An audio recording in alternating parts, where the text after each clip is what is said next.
More headlines for Standard & Poor's. The president of S&P is stepping down. This is just 2 weeks after the rating agency downgraded the U.S. The parent company says the resignation of Devon Sharma was not related to the U.S. debt rating. Time to let the Willis watchdogs out on that. Neal Asbury is a radio talk show host in Miami, and Masha Saidi is an attorney. Masha, I'm going to start with you because last week we hear that the Department of Justice is probing into S&P's investigation and role in the financial crisis. A week later, the CEO walks out. Coincidence? I don't think so. I mean, if you just look, during his time, Sharma, as president of S&P, it's been the most controversial period in the entire history of the firm. Not only do you have the downgrade, but as you mentioned, you have the Justice Department investigation, you have a growing criticism from the media, you have a lot of tension with Washington, and he is the public face of the firm. So it seems to me the timing of the announcement with all this in the background, it seems like he's kind of being shown the door and it's not really a voluntary decision.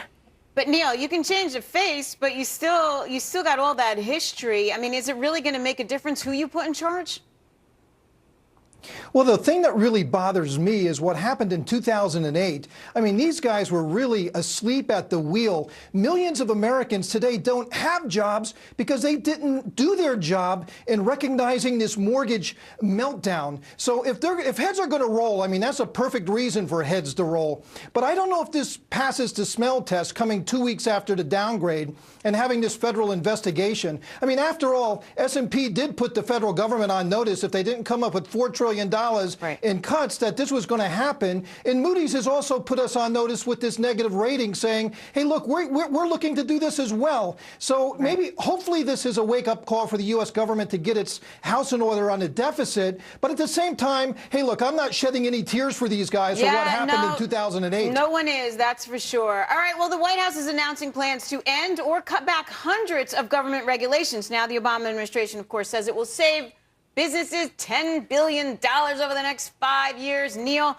I mean, the things we're talking about, it's not like we're getting rid of Dodd-Frank here. We're talking about hospitals skipping around the federal paperwork. Oh, come on, $10 billion. Talk to me about $1 trillion of regulation.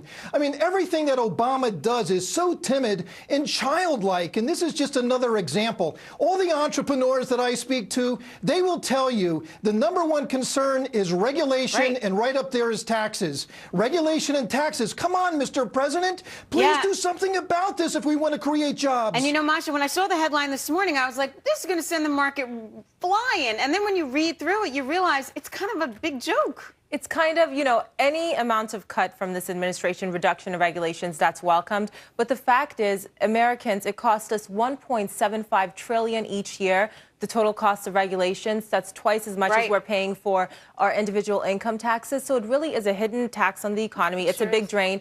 Everyone knows that it has a disproportionate, bigger impact on small businesses. Those are the job creators. So like he was saying, I mean, it's small changes, but they're not tackling the big new rules that they're turning out every day. Maybe every little bit helps, I guess. I don't know, especially when you're a small business. All right, look, it's a sad fact. Dictionaries have to retire old words to make room for new ones.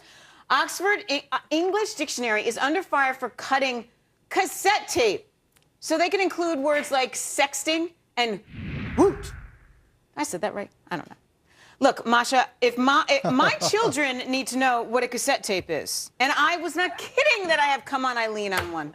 Look, okay, so obviously they have to add sexting. It's always in the news. It's very important. It's a word that you always hear. So I have no issues with them adding sexting. But why they had to get rid of cassette tapes, I don't know. Like you, I have it from the 90s, and everything old, it comes back into fashion again. And when it comes back, we're not going to know what to call it. The new generation, they will not know what it is. Neal, my cassette tapes are from the 70s. But that being said, should we take out cassette tape? Absolutely not. Hey, look, my mid-70s Corvette has a cassette player in it. What am I supposed to do, grind off the word cassette now? I mean, I was listening to Led Zeppelin 1, 2, 3, and 4. You're listening to the Dixie Runners. I know. I mean, come on. This is crazy. I'm bringing my Yaz cassette in for our producers tomorrow. Neal and Masha. Cassettes forever. Cassettes forever. Thank you very, very much. Although the tape does get all, like, you know, knotted. Anyway, thank you very much. Thank you.